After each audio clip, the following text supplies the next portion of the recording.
Saúde às irmãs e aos irmãos com a graça e a paz do nosso Senhor Jesus. Nesse estudo vamos abordar o tema do dízimo.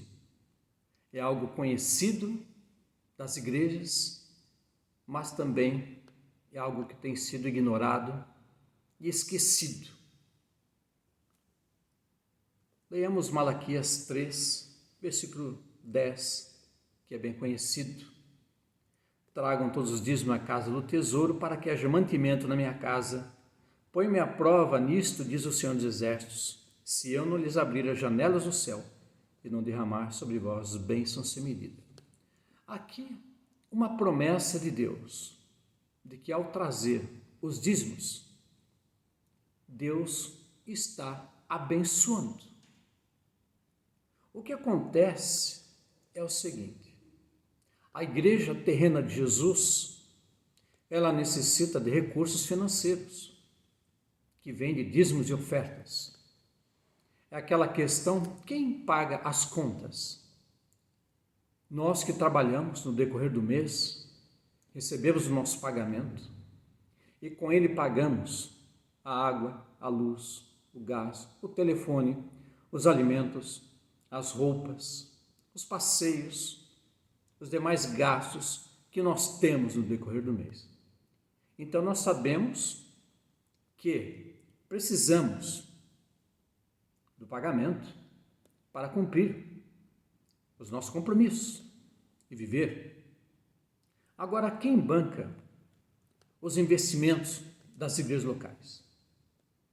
Quem banca aluguel, água, luz, gás, telefone, obreiros, materiais para a escola dominical, para evangelismo, bíblias, manutenções, reformas?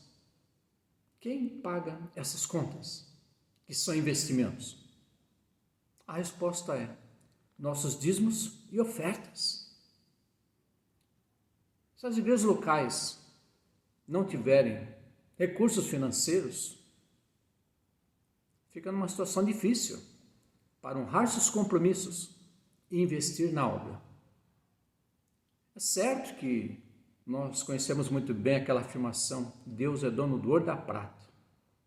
Entretanto, a igreja terrena de Jesus necessita de recursos financeiros para a obra. Ela precisa.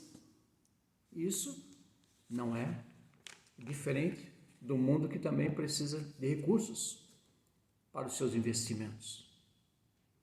Mas há pessoas que dizem que o dízimo é coisa da lei ultrapassada e que Jesus mesmo anulou a questão do dízimo. Não é bem isso. Mateus 23, temos as palavras de Jesus: ai de vocês, escribas e fariseus hipócritas, porque vocês dão o dízimo da hortelã, do endro e do cominho e desprezam os preceitos mais importantes da lei: a justiça, a misericórdia e a fé. Mas vocês deviam fazer estas coisas sem omitir aquelas. Ou seja, Jesus disse que eles devem viver uma vida assim, uma vida com justiça, misericórdia e fé, e não desprezá-las. E Jesus aqui não diz que eles não devem dar o dízimo. Diz aqui: vocês dão o dízimo, vocês entregam. E não é só entregar o dízimo e acabou. Não. Vocês têm que viver uma vida justa, temente a Deus na face da terra. Observamos aqui que Jesus não anulou, em hipótese alguma, a questão da entrega do dízimo.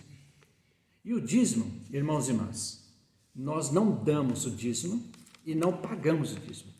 Nós entregamos, nós devolvemos. Nós não damos o que não é nosso. O dízimo não é nosso, é do Senhor.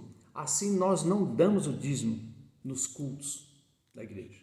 Nós também não pagamos o dízimo porque não estamos comprando bênçãos. Nós estamos entregando os dízimos na casa do Senhor porque estamos devolvendo aquilo que não é nosso. E Deus tem nos abençoado em nossa fidelidade. Isso é testemunho maravilhoso.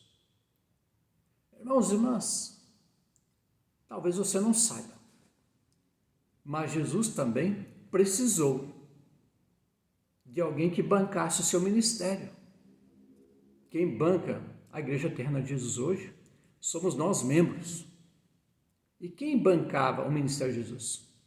Quem bancou Jesus e os seus discípulos? Quando deixaram as suas atividades e começaram a ir de cidade em cidade, povoado em povoado. Durante 3 anos alguém tinha que bancar. Alguém tinha que pagar o cafezinho.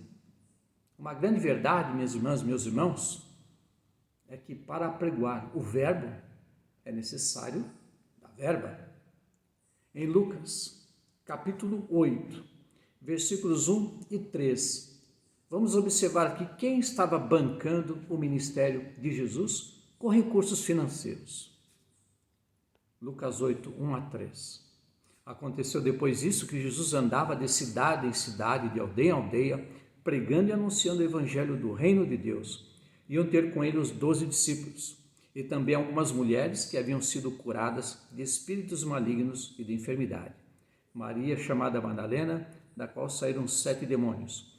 Joana, mulher de Cusa, procurador de Herodes. Susana e muitas outras, as quais com seus bens ajudavam Jesus e os seus discípulos.